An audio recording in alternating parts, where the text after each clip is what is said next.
আপনারা ভেবেচিন্তে বাগানে গাছ লাগাচ্ছেন তো? আমরা অনেকেই বাগানে বিভিন্ন রকম গাছ লাগাতে পছন্দ করি, কিন্তু অজান্তেই আমরা কিছু গাছ লাগিয়ে নিজেদের বিপদ নিজেরাই ডেকে আনি। কিছু গাছ বাগানে থাকলে সাপ আকৃষ্ট হয়ে সেই গাছে কিংবা গাছের তলায় বসবাস শুরু করে দেয়। আবার কিছু গাছ আছে যেগুলো বাগানে থাকলে সাপ সেই গাছের কাছাকাছি আসে না। ভিডিওটিতে আলোচনা করব কোন কোন গাছ সাপকে আকৃষ্ট করে, আর কেনই বা এই গাছ সাপকে এত আকৃষ্ট করে সে বিষয়েও বলবো। আর কোন কোন গাছ লাগালে বাগানে সাপ আসে না সে বিষয়ে একটা আলাদা ভিডিও করা আছে, ডেসক্রিপশনে তার একটা লিংক দিয়ে দেবো, প্রয়োজন হলে দেখে নেবেন। আর ভিডিওটা যদি ভালো লাগে একটা সাবস্ক্রাইব করবেন। আমরা সকলেই জানি হাসনাহেনা ফুল মিষ্টি গন্ধের জন্য বিখ্যাত। এই গাছ একটা থাকলে আশেপাশে পুরো এলাকা সুবাসিত হয়, কিন্তু সমস্যা হলো হাসনাহেনা ফুল গাছের তলায় প্রায় সাপ আসে। মা বাবারা ছেলে মেয়েদেরকে নিষেধ করে রাত্রে যেন ওই গাছের আশেপাশে না যায়, কারণ সাপে কাটতে পারে। তারা মনে করে সাপ এই গাছে বিশ্রাম করে, তাই এই গাছের আশেপাশে যাওয়াটা নিরাপদ নয়। ব্যাপারটা আমরা হয়তো অনেকেই কুসংস্কার বলে উড়িয়ে দিই, তবে বেশিরভাগ মানুষই কিন্তু বিশ্বাস করে এই কথা। বিশেষ করে গ্রামের মানুষ শুধু বিশ্বাসই নয়, কেউ কেউ দাবি করেন যে তারা নিজের চোখে দেখেছেন ব্যাপারটা।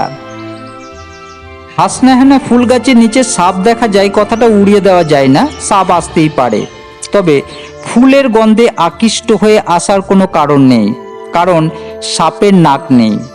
গন্ধ বোঝবার জন্য এদের ব্যবস্থা আছে, এদের জিভের সাহায্যে গন্ধ বোঝে। তবুও ফুলের গন্ধে আকৃষ্ট হয়ে সাপ আসে এর কোনো বৈজ্ঞানিক ব্যাখ্যাও নেই।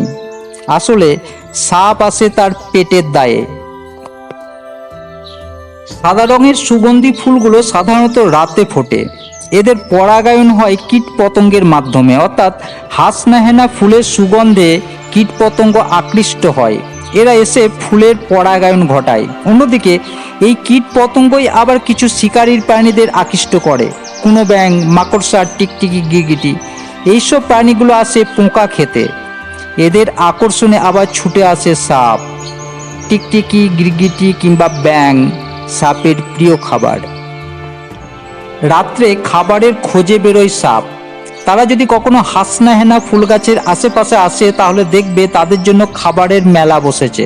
সুতরাং দু একটা টিকটিকি, গিরগিটি কিংবা ব্যাঙ শিকার করতে পারলে মন্দ কি? সাপ তার শিকার ধরে, উদরপূর্তি করে। সাপ সাধারণত শিকার করার পর সুযোগ পেলে কোথাও বিশ্রাম করে, কারণ শিকারকে তারা আস্ত গিলে খায়। সেই খাবার হজম করতে সময়ের দরকার হয়, আর দরকার কিছুক্ষণ নিরবিচ্ছিন্ন বিশ্রামের। তাই হাসনাহেনা গাছকে বিশ্রামের আদর্শ জায়গা বলে তারা মনে করে। আবার অনেকে আমরা ঝাউ গাছ লাগাতে পছন্দ করি। ঝাউ ও ঝাউয়ের সৌন্দর্যে অনেকে আমরা মুগ্ধ। সাপেরাও কি মুগ্ধ? আসলে এই গাছ ঝোপঝাড় হয়, এই গাছে সাপের লুকিয়ে থাকতে সুবিধা হয়। আমরা দাদু ঠাকুমার কাছে শুনেছি যে চন্দন গাছে সাপ থাকে। সাপ নাকি চন্দন গাছকে আলিঙ্গন করতে ভালোবাসে, এ বিশ্বাস বহু কালের। অনেকে বলেন কারণটা সুগন্ধের জন্য নয়, শীতলতার জন্য। চন্দন গাছ শীতল গাছ, সাপ শীতল রক্তের প্রাণী, ফলে তারা এই গাছে আশ্রয় নিতে পছন্দ করে।